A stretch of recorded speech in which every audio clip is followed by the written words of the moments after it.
নমস্কার বন্ধুরা, আজ নিয়ে এসেছি দুর্দান্ত স্বাদের পেঁয়াজকলির একটি রেসিপি। হাতে কম সময় থাকলে ঝটপট দারুণ টেস্টি কিছু বানাতে চাইলে বানিয়ে নিতে পারেন এই রেসিপিটি। আমি গ্যারান্টি দিয়ে বলতে পারি, যারা পেঁয়াজকলি খেতে অপছন্দ করে তারাও হাত চেটে খাবে। আর এটা গরম গরম ভাতের সাথে তো কোনো কথাই হবে না, রুটি পরোটার সাথেও কিন্তু কম যায় না। ভীষণই টেস্টি হয় আর বানানোর পদ্ধতিটাও কিন্তু একদম সহজ। তো প্রথমে এখানে আমি 250 গ্রাম পেঁয়াজকলি ভালো করে পরিষ্কার করে ধুয়ে তারপর কেটে নিয়েছি। এবার দেখুন এখানে আমি একটা মশলা রেডি করে নেব। তার জন্য নিয়ে নিচ্ছি খুব সামান্য একটু গোটা ধনে। আর দেখুন এখানে আমি একটা শুকনো লঙ্কা নিয়েছি আর লঙ্কাটাকে কিন্তু ছোট ছোট করে কেটে নিচ্ছি। দেখুন এবার নিয়ে নেব খুব সামান্য একটু গোটা জিরে, সঙ্গে নিয়ে নিচ্ছি 5-6 কোয়া রসুন, আর নিয়ে নেব সামান্য 1 ইঞ্চির মতো আদা। আদাটাকে আমি খোসাটা ছাড়িয়ে নিয়েছি। এবার এই মশলাটাকে আধ ভাঙা করে থেতো করে নেব, এটা কিন্তু পেস্ট করা যাবে না। তো এইরকমভাবে দেখুন মশলাটা আমি থেতো করে নিয়েছি। এবার রান্নাটা করার জন্য প্রথমে কড়াই গরম করে নেব, এর মধ্যে দিয়ে দেব সর্ষের তেল। আর এই রান্নাটা কিন্তু সর্ষের তেলেই টেস্টটা ভালো আসে। এবার তেলটা গরম হয়ে গেলেই ফোড়নে আমি এই থেতো করা মশলাটা দেব। আর এই মশলাটা দিয়ে রান্নাটা করলে এর স্বাদ কিন্তু দ্বিগুণ বেড়ে যায়। তো আমার মুখের কথা নয়, আপনারা একবার রান্নাটা করুন, তারপর খেয়ে নয় আমাকে কমেন্টে জানাবেন। এবার এখানে দেখুন দুটো আলুকে আমি ছোট ছোট টুকরো করে কেটে নিয়েছি। এই আলুটাকে এবার ভালো করে ভেজে নেব। আলুটা কিন্তু অবশ্যই খুব ভালো করে ভেজে নিতে হবে।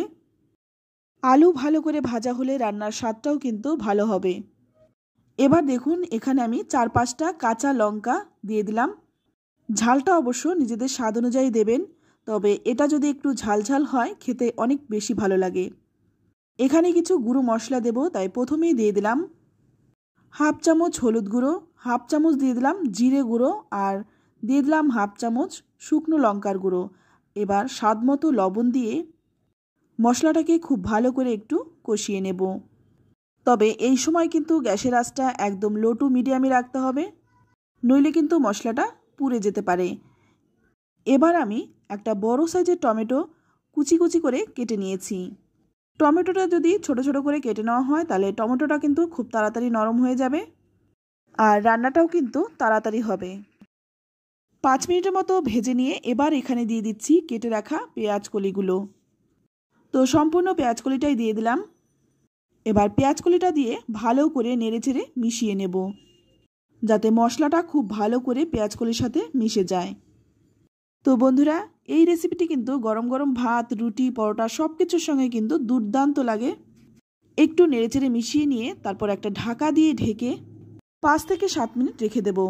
ততক্ষণে এইদিকে একটা ফ্রাইং প্যান গরম করে নিয়ে এর মধ্যে নিয়ে নিলাম 2 চামচ বেসন। এবার বেসনটাকে কিন্তু হালকা আঁচ করে ভালো করে ভেজে নিতে হবে। তো দেখুন বেসনটাকে একটু কাঁচা গন্ধটা চলে যাওয়া পর্যন্ত ভেজে তুলে নিলাম। এইদিকে আমি ঢাকনাটা খুলে নিলাম আর এখন কিন্তু আলু পেঁয়াজকলি খুব ভালো করে সেদ্ধ হয়ে গেছে। এখন একটু ভালো করে নেড়েচেড়ে মিশিয়ে নেব, যাতে পেঁয়াজকলি আর আলুটা একটু ভালোভাবে মিশে যায়। তো দেখুন এই রকমভাবে একটু চেপে চেপে মিশিয়ে নেব। এদিকে দেখুন এটা একটু শুকনো শুকনো মনে হচ্ছে, তাই সামান্য একটু জল দিয়ে দিচ্ছি। এতে করে কিন্তু মশলাটাও খুব ভালো করে মেশানো যাবে আর নিচ থেকে কিন্তু পুড়ে যাবে না। তো দেখুন খুব ভালো করে নেড়েচেড়ে মিশিয়ে নিচ্ছি। যত ভালো করে মিশে যাবে ততই কিন্তু খেতে ভালো লাগবে। এবার দেখুন যে ভেজে রেখেছিলাম বেসনটা, সেই বেসনটা কিন্তু এবার আমি দিয়ে দিলাম।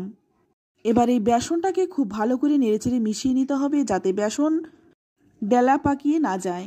খুব ভালো করে মিশিয়ে নিতে হবে। তো দেখুন খুব ভালো করে মিশিয়ে নিচ্ছি। নাড়ানো কিন্তু বন্ধ করা যাবে না, নইলে কিন্তু বেসন দলা পাকিয়ে যাবে। তো দেখুন কতটা সুন্দর হয়েছে আর খুব ভালো করে কিন্তু বেসনটা মিশে গেছে। আর রান্নাটাও কিন্তু একদমই রেডি। এবার নামানোর আগে দিয়ে দেব 1 মুঠো ধনেপাতা। এই রান্নাটা করতে খুব একটা মশলার প্রয়োজন হয় না, আর খুব একটা কিন্তু সময় লাগে না। খুব অল্প সময়ে ঝটপট দারুণ টেস্টি একটা রেসিপি বানানো যায়। এটা খেতেও যেমন টেস্টি, বানানো তো একদমই সহজ। সামান্য কিছু উপকরণেই কিন্তু হয়ে যায়। এবার ভালো করে নেড়েচেড়ে মিশিয়ে নিয়ে 10 মিনিট স্ট্যান্ডিং টাইম রেখেছিলাম, তারপর নামিয়ে নিচ্ছি। তো বন্ধুরা, আপনাদের এই রেসিপিটি কেমন লাগলো অবশ্যই কমেন্টে জানাবেন। ভালো লাগলে লাইক শেয়ার করতে একদম ভুলবেন না।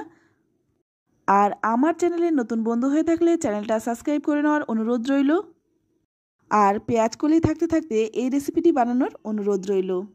আজ এই পর্যন্ত, আবারও দেখা হবে অন্য কোনো নতুন রেসিপিতে। ততক্ষণ সকলেই ভালো থাকবেন, সুস্থ থাকবেন, আর সকলকেই ধন্যবাদ।